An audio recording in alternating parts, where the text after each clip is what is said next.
Well, hello everyone and welcome to this Star Citizen video. It is Invictus launch week. I have just boarded the shuttle, leaving the spaceport on the way to the Vision Center where this convention is being held. I thought we'd start here just to give me a chance to talk and let you see the new spaceport route to it. Obviously there's some stuff on sale, and before I talk about anything I want to preface anything that I think anyone should ever buy is a starter set. As always, I say this almost every video I talk about upgrades, but wow, it is night time. I wish I came during the day so you could see things a bit better. But yeah, I think all anyone ever needs is a starter set, and that's all you should ever get unless you really want to support the game and that's your main motivation. Like, everything will be earnable in-game. In fact, you can already earn almost everything in-game. It's just with the resets it kind of sucks, but the game's not officially released, it's only really out for testing purposes.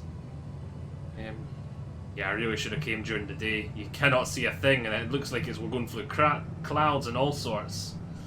But with that said, yes, let's go take a look at some of these ships. There is some ships and stuff on sale that aren't always. Whoa! Shuttle's really going through the middle of this stuff. Ah, here it is, here it is. And if you are planning to upgrade, play the CCU chain, I think there's a couple of things to look out for today. Obviously the Warbond upgrade in the Valkyrie, that is a good one to pick up if it fits into your CCU chains, because you'll save a wee bit of money. And any unbought ships, such as the unreleased ships like the Legionnaire, because they will also go up in price and you'll save yourself a wee bit of pennies if you're playing the CCU chain game. The Legionnaire might be a good one as well because it's at a lower price point, so a lot of people that are just starting out newer CCU chains or new LTI tokens needing upgrades, that could be a good one to pick up for you. And also the fact that the Legionnaire does look like it's quite far along in development. It looks like they're developing it at the moment, and I wouldn't be surprised if that's released either later this year or early next. So thank you, Shuttle, for bringing us here. The other ship I really think deserves a shout out here if you're playing the CCU chain is the Crucible. Not to save yourself pennies, though I do think that ship will go up a lot in price. I think it is insanely valuable, good value for money, the Crucible. Lots of people really like the Crucible, but a lot of people, it's also a very rare ship, not a lot of players actually own one. So, and it's going to be in high demand once more survival mechanics come online. Lots of people roaming around with their capital ships, but they don't own the ship to repair it.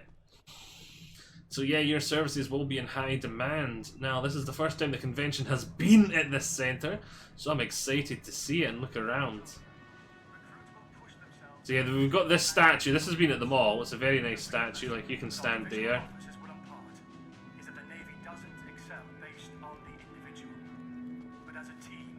Yeah, so once again, we've got the closed shops either side. That's really nice.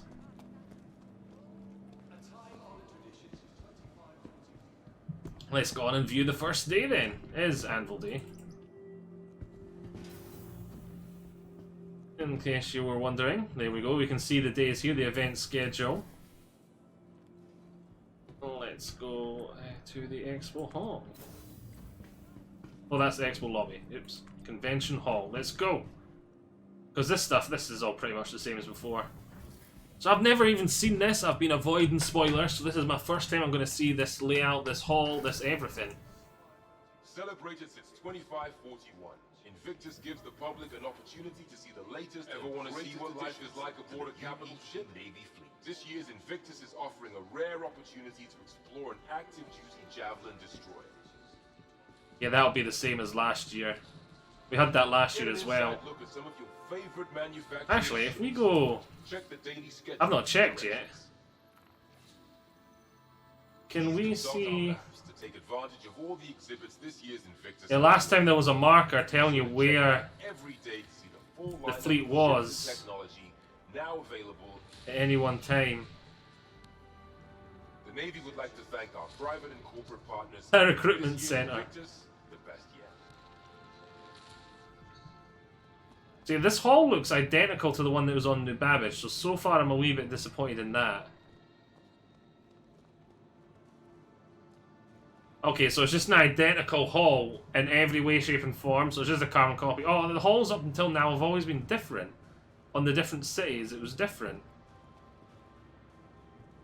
Yeah, I'm a wee bit disappointed in that. Yeah, we'll just take a quick look around then. I've said what I've wanted to say about the upgrades and stuff. And I've seen all these ships before. This will be identical to last year's one, so... Yep.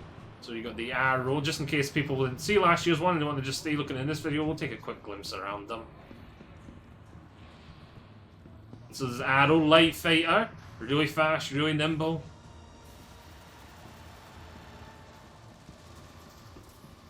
Sort of like the military's premium light fighter, so to speak, for dodging and all that sort of stuff. And the little Pisces. You're basically, you ever seen the shuttle in Star Trek? That's basically what this is. We'll talk a quick pop inside, some cargo space here, a couple of chairs, pilot seat, and that is it. That's all she wrote. Though for a snub ship, it does have a jump drive. Or has it got the space for a jump and quantum drive? I can't remember. I think it starts with a jump drive and it has room for a quantum if you put one in. Obviously, there's the big bad boy up here. That is the Karak, the premium exploration vessel. Like, people say it's the closest to the Starship Enterprise, like, style experience and gameplay you can get. It would take a long time to explore all that, and I've explored it in other videos, so we're not going to explore it all. But that is the big exciting ship here you can rent. For now, I don't have access to one normally, so let's me rent it. Processing, so I can fly it for a day. Right, as it's processing, let's just get out of that. And they've got all the guns on the sides. Same as before. Ah, the Gladiator bomber. The Anvil Gladiator. This is a two-man fighter bomber. Think of like fighter bombers, carrier-based fighter bombers from World War II. And that's what this ship is really trying to be. It's a two-man one as well. Really old, really outdated model. It really is desperate for its upgrade to gold standard. When it gets its gold standard upgrade, I expect it'll be quite a competent little fighter bomber ship. But as this current state, oh, it needs that update. It needs that update. Oh, and here we go. Here's the Hawk. I must admit, this is one of the coolest looking fighters in the game, in my opinion. It has its whole wings moving and folding and all that stuff. It's really cool. It is a light fighter, but it's not a military fighter like the Arrow was, the first ship we took a quick look at. It is a bounty hunting fighter. Its standard loadout, only 2 of its weapons are damage dealing. The other 2 are sort of... they're not EMP, but they have that sort of effect on the ship. I can't remember what they call it. Distortion? I think it's distortion. And so you'll be able to like power down the enemy's shields and all that, and when you hit them and like muck around with its energy and hopefully disable it without dealing any physical damage. So then you can steal the person you want and run away and get your bounty. It even has this wee chair that shoots out the front, and I really love the trailer for it because it really sort of sells this sort of it being a hunter. The videos for it, the trailer, commercial, you see it flying through a city, and it's an ambush predator. Down, appear out of nowhere. Ambush a guy on foot, tell him to get in that little chair or he dies. He gets in that little chair, you go off, you hand him into Jabba the Hutt. Happy days. But yeah, really cool little light fighter. Definitely an earning game though. Right.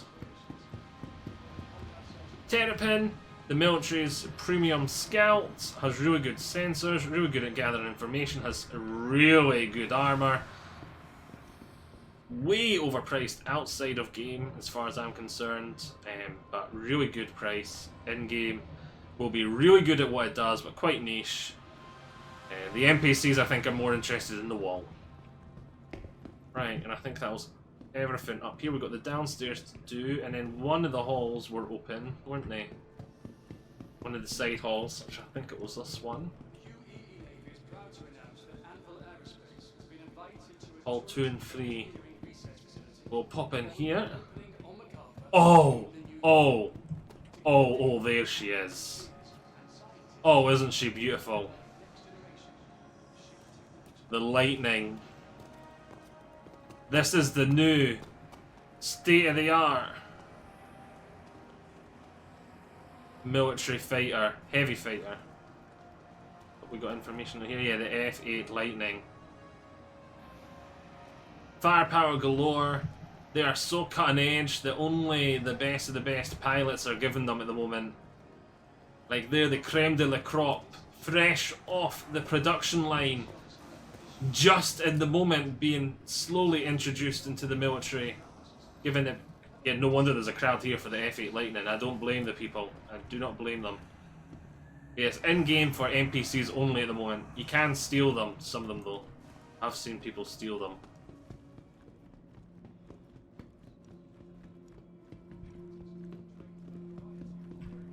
Looks like that guy's doing the YMCA or something. Right.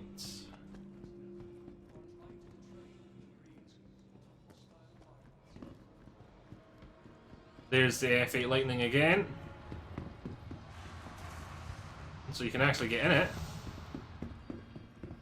I don't think I've ever seen the interior of it, so I think we will take a quick look at it. This is new because it wasn't... I don't think they had this on the shop floor. Well, last time... we've done a little run round. Oh wait, no, I do think I've been inside one before. I think they did have it on the shop floor before. You can see it has got a lot of firepower.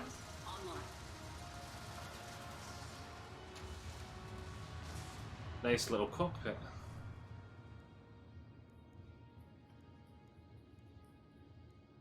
Yeah. Open, pilot. Yeah, how do I get... Okay, I'll just hold down Y. That gets you out too. Down the ladder. But yeah, this is going to be your end game ship when it comes to the single player Squadron 42 experience. I'm pretty sure you start off with Gladius, I think you start off with a Gladius, and eventually you get given one of these bad boys. Right. Hurricane. A heavy fighter that's all about the co-pilot, well not co-pilot, the gunner that is in the gun in the top, which has lots of big daka. And then the pilot has a few guns himself, but it's all mainly about the big guns in the top there, on the turret gun. Yeah.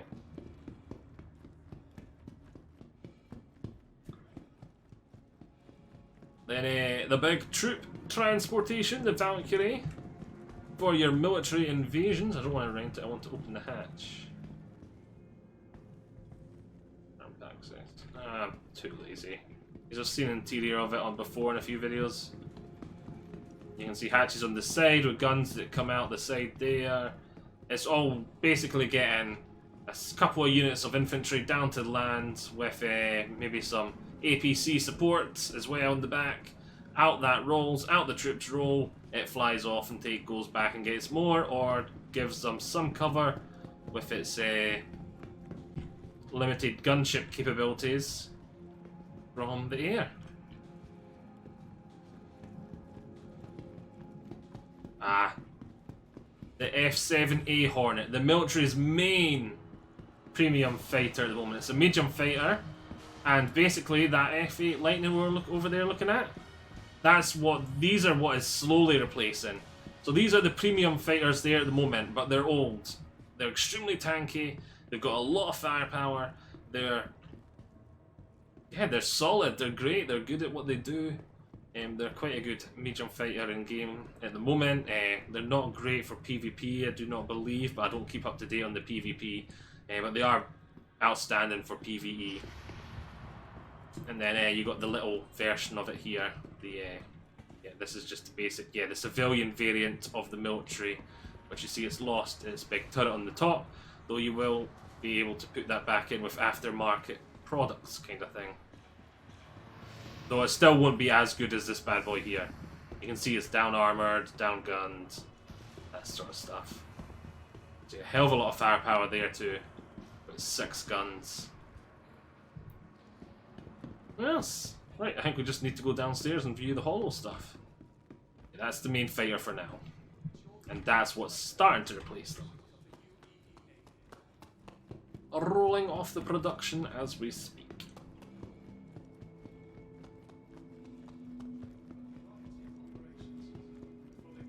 Now that that's done.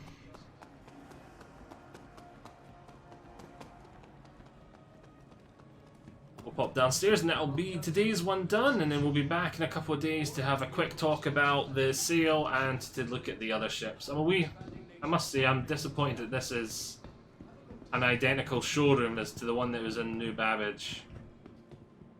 Because I remember the one on ArtCorp, and I remember the one... No, I don't remember the one on... Was there one on Hurston? I don't know if I remember one on Hurston. I definitely remember the one on ArtCorp. And it was different.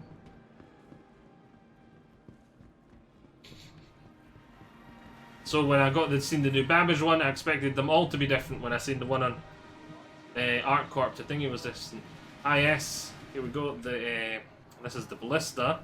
That's on the Spartan chassis, and this is the anti-air heavy missile firepower artillery variant of the Spartan. But basically this back portion is changeable. This front section is the sort of base, and then the Spartan's the base model, so to speak. So instead of having all these missiles, it's got like a troop compartment, and it's like a little APC type thing. Wonder if they've got the Spartan on the other side, so I don't need to explain it. So yeah, there we go. There's the other variant, as I was just saying. So instead of having the missiles on the back, it's got the troop compartment instead. See there, troop compartment. And we do know that this will be getting more variants one day. I'd really like to see an artillery variant. So instead of having the missiles on the back, maybe you just have one giant, huge cannon that has like an arc fire to it kind of thing, so you can bombard your ground opponents from afar. I would love to see a vehicle like that. I think it'd be really cool. That's what I hope they bring out next for this vehicle and chassis, but that's on my wish list. And not that I'd want one, just because it'd be really cool. I'd probably end up buying one in game just because it's cool and I love it. Yeah, but then the holo viewers.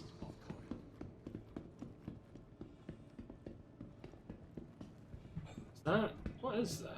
Is that the yeah, it's the Crucible.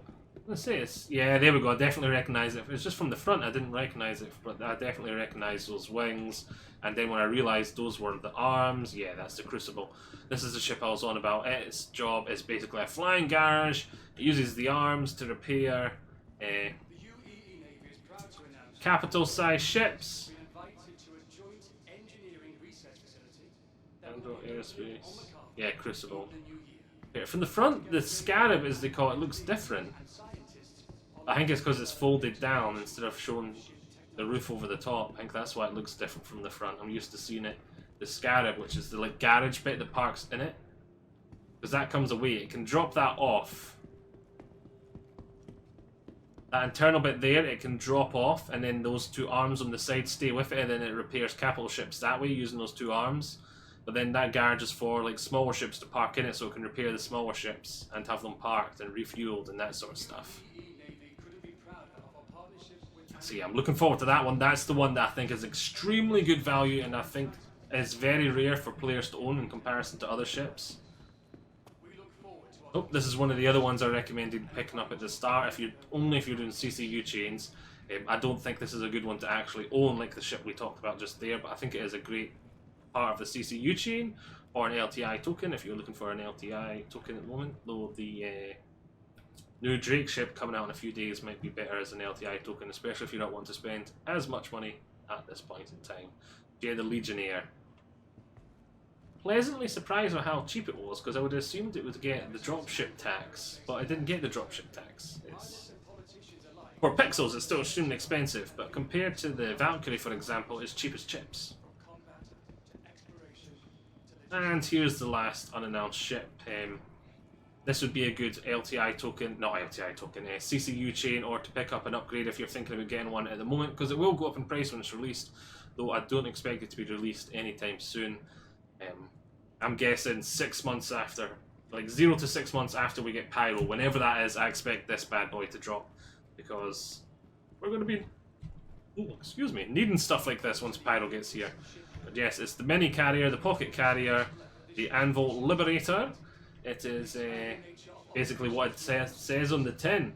If you take the crucible we talked about from the other room, got rid of the repair, and added more spots for other stuff to land, there you go. It's extremely expensive, but if you want the cheapest carrier in the game, this is the way to go, kind of thing. It has several landing spots. I think it's free. Is it free? I can't remember off the top of my head, but I can have 3 ships land on it, or have like several tanks or stuff landed on it. Yeah, its whole job is just getting other ships from A to B that are smaller and don't have as much range. This thing carries them, and it gives them that sort of